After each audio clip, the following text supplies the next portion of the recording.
কি গন্ধ! বাচ্চাদের কম্বলগুলো অনেক দিন ধরে ধোয়া হয় না, তাই ভাবলাম আজকে ধুয়ে নিই। সাবান পানি গুলিয়ে দেখেন আমি কিভাবে পা দিয়ে ধুয়ে নিচ্ছি। দেখেন আমার কাপড় ধোয়া দেখে আমার শাশুড়িও আরেকটা কাপড় দিয়ে গেছে। অবশ্য এটা আমার ছেলেরই কাপড়, সমস্যা নেই। আমি আমার নিজের এবং বাচ্চাদের জামা কাপড় ধুতে পছন্দ করি, বেশিরভাগ আমি সেটাই করি।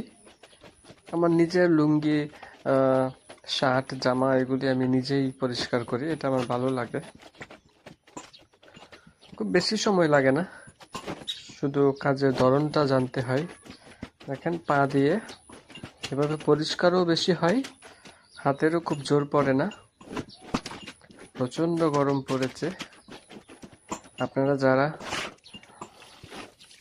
কিছু সময় হলেও তো আপনারা ছেলেরা নিশ্চয়ই অবশ্যই বাসায় থাকেন, ফাঁকে ফাঁকে বাচ্চাদের মায়েদের যদি এভাবে হেল্প করেন,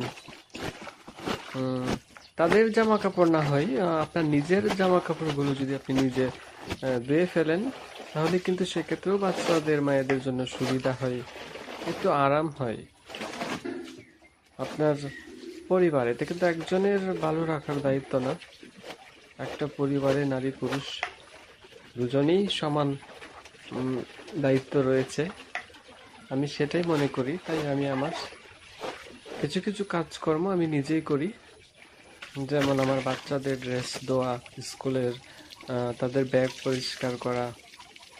দেখেন আমি কি সুন্দরভাবে ধুয়ে ফেললাম, বেশি সময়ও লাগেনি।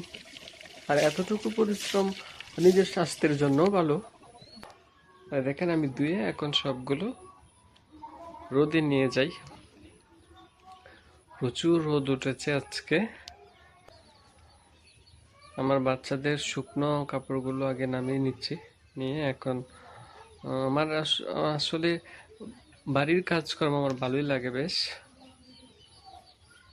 সবগুলো এক সাইডে রেখে এখন আমি এগুলো মেলে দিব। গ্রামে থাকতে এটাই শান্তি, নিজের মতো করে থাকা যায়। আর দুজনে মিলে কাজের দায়িত্ব নিলে দুজনেরই আরাম হয়। সবসময় চেষ্টা করবেন সবাই, যার যার বাড়ি থেকে যে যে ধরনের কাজ পারেন সেভাবে পরিবারকে সাহায্য করার চেষ্টা করবেন। বিশেষ করে যাদের বাচ্চা আছে সেই সব মায়েদের জন্য। দেখেন আমি এখানে ভিডিও করতে গিয়ে আমার ফোনটা পুরো পানিতে কিন্তু পড়ে গিয়েছিল, স্ট্যান্ড সহ পরে আমি পানির থেকে উঠিয়েছি। ভাগ্যিস আমার ফোনটা নষ্ট হয়নি, পানিতে পুরো ভিজে গেছে। তারপরেও তুলে দেখি যে ভিতরে খুব একটা পানি যায়নি, ভিডিও ঠিকই চলতেছে। আল্লাহ, যাই হোক, এই ফোনটা আমি কিস্তিতে কিনেছিলাম অনেক স্বপ্ন নিয়ে ভিডিও করব বলে, আর সেই ফোনটা দিয়ে আমি ভিডিও করছি। ভাগ্যিস আমার ফোনটা নষ্ট হয়নি। দেখেন ফোনটা এখনো ঠিকই আছে, ক্যামেরাটা। যাই হোক, আল্লাহ বাঁচাইছে। সবাই আপনাদের কেমন লাগছে আমি বাড়ির কাজকর্ম করছি, বাচ্চাদের মায়েদের সহযোগিতা করছি? আপনাদের কি মনে হয়, আপনাদেরও কি তাই করা উচিত?